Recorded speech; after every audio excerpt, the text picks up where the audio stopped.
ಇದು ಶ್ರೀರಂಗಪಟ್ಟಣದಲ್ಲಿ ನಡೆಯುತ್ತಿರುವಂತಹ ಮಾನವ ಸರಪಳಿಗಾಗಿ ನಡೆಯುತ್ತಿರುವಂತಹ ಜಾಥಾ.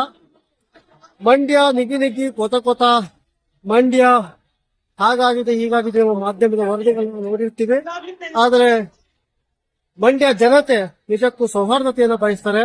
ಮಂಡ್ಯದ ಜನತೆ ನಿಜಕ್ಕೂ ಪ್ರೀತಿ ಸ್ನೇಹವನ್ನು ಬಯಸ್ತಾರೆ. ಈಗ ನೋಡ್ತಾ ಇರ್ಬೋದು, ಸಾವಿರಾರು ಸಂಖ್ಯೆಯಲ್ಲಿ ಜನ ಸೇರಿದ್ದಾರೆ. ಇದನ್ನ ಯಾವುದೇ ಮಾಧ್ಯಮಗಳು ತೋರಿಸೋದಿಲ್ಲ. ನೀವು ಇದನ್ನ ದೊಡ್ಡ ಮಟ್ಟದಲ್ಲಿ ಹಂಚ್ಕೋಬೇಕು. ನೋಡಿ ಜನಸಂಖ್ಯೆ ಹೇಗೆ ಬರ್ತಾ ಇದೆ ಅಂತ. ಇಲ್ಲಿ ದಲಿತ ಸಂಘಟನೆಗಳಿದ್ದಾವೆ, ಕಾರ್ಮಿಕ ಸಂಘಟನೆಗಳಿದ್ದಾವೆ, ಕಮ್ಯುನಿಸ್ಟ್ ಸಂಘಟನೆಗಳಿದ್ದಾವೆ, ರೈತ ಸಂಘಟನೆಗಳಿದ್ದಾವೆ. ಎಲ್ಲವೂ ಸೇರಿ ಇನ್ಸ್ಟೆಂಟ್ ಆಗಿ ಈ ಹೋರಾಟವನ್ನ ಮಾಡ್ತಾ ಇದ್ದಾರೆ. ಏನು ಕೆರಗೋಡಿನಲ್ಲಿ ಭಾಗವತ್ ಧ್ವಜವನ್ನ, ರಾಷ್ಟ್ರಧ್ವಜವನ್ನ ಇಳಿಸಿ ಭಾಗವತ್ ಧ್ವಜವನ್ನ ಏರಿಸಿದ್ರು. ಅದನ್ನ ಪ್ರಶ್ನಿಸಿ ಮಂಡ್ಯ ಜನತೆ ನಿಜಕ್ಕೂ ಇದು ಚಳುವಳಿಗಳ ನಾಡು. ಇದು ಅಂದ್ಕೊಂಡಂತೆ ಏನು ಮಾಧ್ಯಮಗಳಲ್ಲಿ ಬಿಂಬಿಸುವಂತೆ ಇಲ್ಲ. ಇಲ್ಲಿನ ಜನರು ಪ್ರೀತಿ ವಿಶ್ವಾಸವನ್ನ ಬಯಸ್ತಾರೆ.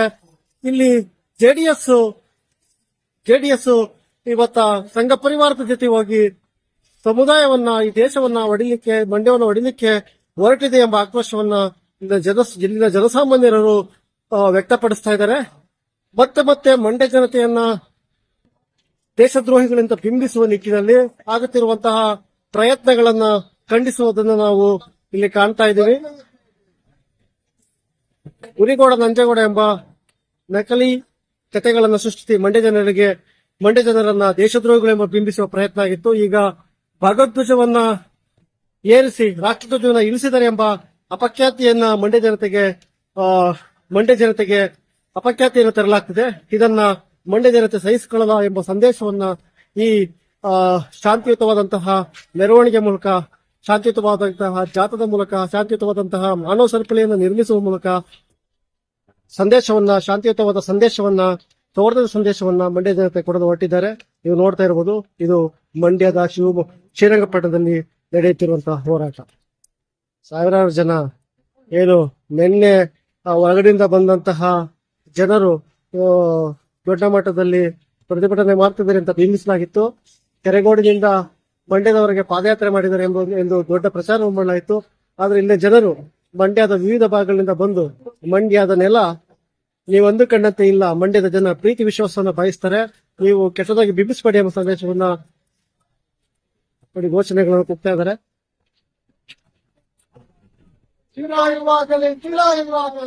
ಜೊತೆಗೆ ಇವತ್ತ ಮಹಾತ್ಮ ಗಾಂಧೀಜಿಯವರ ಹುತಾತ್ಮದ ದಿನ, ಮಹಾತ್ಮ ಗಾಂಧೀಜಿಯವರನ್ನ ಕೊಂದ ದಿನ.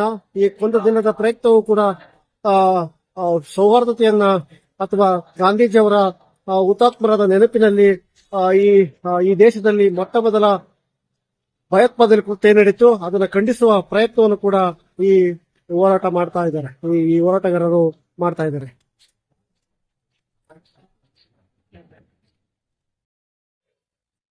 ಇವತ್ತು ಮಾನವ ಸರಪಳಿ ನಡೀತಾ ಇದೆ. ಗಾಂಧಿ ಹತ್ಯೆ ಆದಂತ ದಿನ ನಾಥೂರಾಮ್ ಗೂಡ್ಸೆ ಏನು ಗಾಂಧಿಯನ್ನ ಹತ್ಯೆ ಮಾಡಿದ್ರು, ಅವರ ಬೆಂಗಾವಲಿಗರು, ಅವರ ವಾರಸುದಾರರು ನಾಚಿಕೆ ಆಗಬೇಕು. ಅವರು ಕೆರೆಗೋಡ್ನಲ್ಲಿ ಬೆಂಕಿ ಹಚ್ಚೋದ್ರ ಮೂಲಕ ಇಡೀ ಜಿಲ್ಲೆಯ ಜನರ ಮನಸ್ಸುಗಳನ್ನ ಹೊಡಿಲಿಕ್ಕೆ ಹೊರಟಿದ್ದಾರೆ. ಆದ್ರೆ ನಾವಿವತ್ತು ಎಲ್ಲ ಜಾತಿಯ, ಎಲ್ಲ ಧರ್ಮದ, ಎಲ್ಲ ಸಂಘಟನೆಗಳ ಜನರು ನಾವು ಇವತ್ತು ಸಾರಿ ಹೇಳ್ತಾ ಇದ್ದೀವಿ. ನಾವು ಕೆರೆಗೋಡ್ನಲ್ಲಿ ಏನು ನೀವು ಬಿಜೆಪಿಗೆ ಹೊರಟಿದಿರೋ, ಅಶಾಂತಿಯನ್ನ ಹುಟ್ಟಿಸಿ MP ಚುನಾವಣೆಯನ್ನ ಕೇವಲ ಗೆಲ್ಲಿಕ್ಕಾಗಿ ನೀವು ಹೊರಟಿದಿರೋ, ನಾಚಿಕೆ ಆಗ್ಬೇಕು. ಇದನ್ನ ನಾವು ಹಿಮ್ಮೆಟ್ಟಿಸ್ತೀವಿ. ಅಷ್ಟು ಸುಲಭವಾಗಿ ಮಂಡ್ಯ ಜಿಲ್ಲೆಯನ್ನ ಮಂಗಳೂರು, ಉಡುಪಿ ಆದಂಗೆ ನಾವು ಬಿಡೋದಿಲ್ಲ. ನಾವು ಮಂಡ್ಯದ ಜನ ಅನ್ನುವಂಥದ್ದನ್ನ ಹೇಳ್ತಾ ನನಗೆ ಮಾತಾಡ್ಲಿಕ್ಕೆ ಅವಕಾಶ ಕೊಟ್ಟದಕ್ಕೆ ತಮ್ಮೆಲ್ಲರಿಗೂ ನಮಸ್ಕಾರ ಮಾಡಿ ನನ್ನ ಮಾತ್ರ. ಆ ಪತ್ರಿಕಾಗೋಷ್ಠಿಗಳಲ್ಲಿ ಏನೇನೋ ಹೇಳಿದ್ದಾರೆ, ನಾನು ಅವ್ರಿಗೆ ಕೇಳಕ್ಕೆ ಬಯಸ್ತೀನಿ. ಆ ರೀತಿ ಎಲ್ಲ ಏನೇನು ನೆನ್ನೆ ಹೊಗಳಿದ್ದಾರೆ, ಅವ್ರಿಗೆ ಕೇಳಕ್ಕೆ ಬಯಸ್ತೀನಿ. ಮಹಾತ್ಮ ಗಾಂಧೀಜಿಯವರ ಬಗ್ಗೆ ನಿಮಗೆ ಗೌರವ ಇಲ್ವಾ? ಮಹಾತ್ಮ ಗಾಂಧೀಜಿಯವರು ಯಾವ ಸ್ವಾತಂತ್ರ್ಯಕ್ಕಾಗಿ ಹೋರಾಟ ಮಾಡಿದ್ರು, ಆ ಸ್ವಾತಂತ್ರ್ಯಕ್ಕೆ ಸಂಬಂಧಪಟ್ಟಂಗೆ ನಿಮಗೆ ಗೌರವ ಇಲ್ವಾ?